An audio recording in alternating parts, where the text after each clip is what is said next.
about protecting defense spending. Well, there you go. That's the battle. And House Democrats are pushing for an alternative plan that would end the tax breaks to large oil companies. Virginia Republican Randy Forbes is the chairman of the House Armed Services Readiness Subcommittee. He's heading to the Hill to cast his vote on this issue as soon as we are done here. So, Representative, thanks for making some time for us this morning. Good morning to you.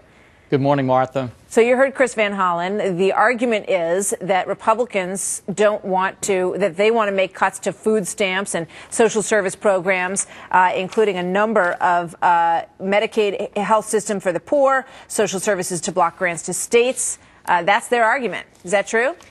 Well, Martha, it's not. Everybody in Washington knows that the reality is that we had the president with an $825 billion stimulus package that failed, the $347 billion of interest on that. That's exactly equal to the cuts that we're facing. And, Martha, just over 6 months, we're going to be facing over $1 trillion of cuts to our national defense, moving us dangerously close to a point where we'll no longer be able to guarantee the safety and security of the United States and our allies. The Air Force alone said it'll put them on the ragged edge. The Navy says we'll have fewer ships than we've had in 100 years. We're looking at pink slipping as many as 150 to 200,000 active duty individuals. And the Secretary of Defense has said it could cost 1.5 million jobs across the country. We've just got to stop that, Martha. You know, I guess one of the questions that comes up for people is why just defense? You know, I mean, if you want to have some cuts in the budget, it appears that the sole place that they're looking at doing them is in the defense budget and not in other areas, right? Well, Martha, the reality is this administration has not put a very strong priority on defense or our veterans, and that's why we were up until 2:30 changing some of the things they are trying to do. Martha, just one example, they want to cut out 7 cruisers. These aren't old rust buckets. These are good vessels, and the reason they want to do it is just because of saving dollars, but the result would be we would be reducing twice the firepower of the entire surface capacity of the British Navy. That's why we're trying to have a tour across the country to bring this to the attention of the American people. They can go on our website, Defending Our Defenders, and find out just how bad these cuts are going to be for national defense. Yeah, I guess, you know, I think people just shake their heads when they listen to this whole conversation. They can't understand how it could possibly be that almost 3 years have gone by without a budget.